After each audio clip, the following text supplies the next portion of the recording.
The sound of rain falls softly over old wooden rooftops of Colonial Boston at the turn of morning, gray mist curling along cobbled lanes. The harbor breathes in quiet rhythm, and lantern light trembles behind window panes. This city was smaller then, fewer souls, fewer steps echoing across stone, yet already busy with ships and talk and trade.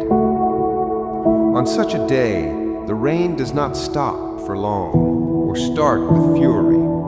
It drifts in sighs from heaven, and the people let it fall. They pull shawls tighter over shoulders, keep hands tucked near lantern handles, step between puddles forming around the market square. Horses shake their manes, droplets fly in lazy circles before sinking into the mud. The boy Samuel wakes early, his mother whispering for him to fetch water. He lifts the iron pot at the doorstep, feels the drizzle on his face, cold but not cruel. He glances toward the harbor, where masts rise through fog like ghostly trees. Each rope glistens. He imagines sailors half asleep aboard deck, listening to the same rain. In a nearby shop, candles be made. The chandler, Mrs. Haskins, hums a hymn under her breath. Her hands move by habit, melting tallow, pouring, smoothing, waiting. The scent is sharp but steady, her comfort on these long, dim mornings. She hears the church bells strike faintly somewhere across the wet streets. Rain brings stillness, but also the small music of work. Wooden shutters creak, boots squelch down alleys. Water drips from the brim of a tricorn hat. A cart rolls with a groan of wheels soaked with use. These are the quiet hours when the city breathes slower, when anger and argument hide inside homes, and every neighbor nods without hurry. By midday, the air thickens with both damp and the scent of hearth smoke. A butcher wipes his knife and stares at the clouds, wondering if the rain will scare away buyers. Across the lane, a printer dries sheets of small pamphlets, words drawn with ink still shining. The freedom that one day will stir Boston sleeps here in tiny letters, but for now, rain keeps everyone gentle. Under the eaves stands a young woman named Lydia, waiting with baskets of fabric. She listens to the patter above and hums a tune learned from her grandmother. The melody twists softly like ribbon, perhaps an old English lullaby. She smiles though her bonnet drips, for the rhythm of rain suits her mood. Through each doorway, domestic worlds unfold. One household mends clothing, another serves porridge. A child counts raindrops sliding down glass. There is no haste. The colonies far from the crown move with simpler time marks, bells, ships, sunrise, rainfall.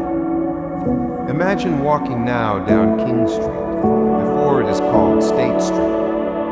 The stones glisten, every step pools into tiny mirrors, reflecting red brick walls and dangling signs for bread, ale, cloth, printing. Each reflection trembles with each drop. A carriage passes, leaving new tracks of ripples that fade almost at once. The air hums with quiet talk. The word revolution is not yet shouted. Perhaps it whispers only in the alehouses tonight. But right now, people speak of weather, of trade, of a cousin gone to sea, of the latest arrival from England. They speak slowly, because the rain slows all hearts. Inside the Old South Meeting House, a minister studies his notes. His candles flicker faintly. He thinks of the sermon he will give on virtue, on patience, on the trials of men. The water outside trickles along the foundations, and he thinks perhaps God too enjoys the soft cleansing of this day. As afternoon draws on, every corner of Boston glows a little darker. The rain grows thicker, then lighter, then heavy again like breath. The streets smell of wet timber, salt, kelp, earth from the river, pigs, straw from stables, iron from the smith's shop. All mingle into one long sigh of a living town. A sailor wanders from the wharf into these streets, his coat soaked, his boots heavy. He carries a letter sealed in wax to be delivered uptown. His beard drips rain, and he smiles at children splashing by. He remembers other ports, Lisbon, Charleston, Kingston, but this city feels half home, half dream under such weather. Meanwhile, Samuel, now finished with chores, sits by his mother near the fire. She tells him quiet tales of London, of travel across the ocean, of storms far greater than today's gentle drizzle. Her voice hushes between crackles of flame. Outside, rain softens into mist. The glow of each window warms the lane in little breaths of gold. Evening comes with its calm. Gray turns to deep blue. The harbor lanterns flicker through haze. Ships creak as ropes tighten in the chill. The tide lifts small against wooden hulls. The voices of sailors fade. There is peace in the rhythm of drops against canvas sails.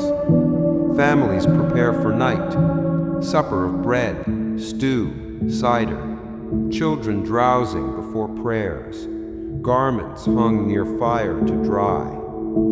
Beyond the walls, water continues its endless speech, telling of rivers of the Atlantic beyond, reminding how small yet safe one feels within a home in rain. In the tavern, the fire crackles brighter, voices murmur under low beams, stories pass of trade, of love lost, of neighbors married. The laughter is soft, not sharp. The rain beats just beyond the door, a steady drum that keeps all tempers calm. A fiddler tunes quietly, but many eyes begin to close before he plays. Past 10, the city grows still. Even the watchmen pace slower. Rain now falls in fine mist on roofs, empty carts, well wheels, sleeping dogs. The cobbles gleam faint starlight above the drifting veil. Clouds open slightly, hinting moonlight. Silver threads weave across puddles. In one attic window, the young printer still works, setting type for tomorrow. A small essay about virtue, diligence, honesty. He sets each letter slowly, hearing the rhythm of rain as metronome. His candle is almost gone, but he finishes the line before resting. His hands smell of ink, salt, tallow, history. The night deepens. The rain finally softens to soundless touch. Boston lies wrapped in its coat of calm. The harbor breathes steady tide in, tide out. Overhead, the clouds move on, leaving mist to wander among chimneys. This colony in its youth does not know what years will bring. It does not dream yet of tea tossed or shots fired. It only knows the comfort of roofs and hearths under the same gentle weather that touches every century alike. Rain that has no allegiance, only kindness. Only the reminder that quiet moments shape history just as grand events do. If you listen now across time, you might still hear that rain on old wood, one heartbeat to another. You might smell bread and ink and salt, and feel that humble hope of people simply trying to live well. That is Boston, long ago, on a rainy day, calm, ordinary, beautiful in its hush. Let this picture rest with you tonight. These stories of common life are the soul behind great history. They remind us that peace existed even when change brewed in distance, that warmth thrived beside struggle, and that every drop of rain once shone on a face like yours. So breathe slow as you imagine the rain easing, fade into sleep or reflection, and let the heart of history whisper gently. This has been Ameristoria, quiet tales from the past, bringing you calm moments through time. For more soft journeys into forgotten corners of America,